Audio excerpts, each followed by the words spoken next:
వీటిని దాటుతున్నప్పుడు సవ్యదిశలో వెళ్ళాలి. గడియారం ముళ్ళి తిరిగే దిశలో, లేకపోతే దురదృష్టం మీ వెనుక వస్తుంది. ఆలయం లోపల ఉన్న దేవతకు గౌరవం మరియు భక్తిని చూపించడానికి ఆలయం చుట్టూ సవ్యదిశలో నడవండి.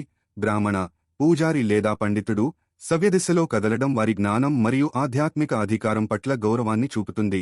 ఆవు అనేక సంప్రదాయాలలో ఆవు పవిత్రమైనదిగా పరిగణించబడుతుంది మరియు సవ్యదిశలో నడవడం దాని పవిత్రతను గుర్తిస్తుంది.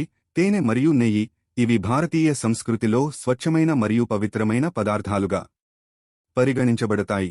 వీటిని ఆచారాలు మరియు నైవేద్యాలలో ఉపయోగిస్తారు. గోపీచందన పవిత్రత మరియు భక్తికి ప్రతీక. మతపరమైన గుర్తులకు ఉపయోగించే పవిత్రమైన మట్టి. సంఘంలో లేదా కుటుంబంలో పెద్దల చుట్టూ సవ్యదిశలో నడవడం వారి వయస్సు, జ్ఞానం మరియు హోదా పట్ల గౌరవాన్ని ప్రదర్శిస్తుంది.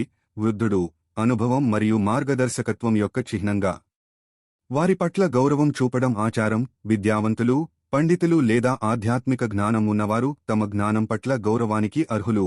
ఋషి ఒక ఋషి చుట్టూ సవ్యదిశలో నడవడం వారి ఆధ్యాత్మిక జ్ఞానోదయం మరియు మార్గదర్శకత్వాన్ని గౌరవిస్తుంది. సాధారణంగా పూజింపబడే చెట్టు ఆచారాలలో పవిత్రమైనదిగా పరిగణించబడే ఏ చెట్టునైనా గౌరవంగా చూస్తారు. బోధకుడు ఒక గురువు లేదా ఆధ్యాత్మిక మార్గదర్శి జ్ఞానోదయానికి ప్రతీకగా ఒకరి జీవితంలో గౌరవనీయమైన స్థానాన్ని కలిగి ఉంటారు. నీటితో నిండిన కుండ ఇది సమృద్ధి మరియు జీవితాన్ని సూచిస్తుంది.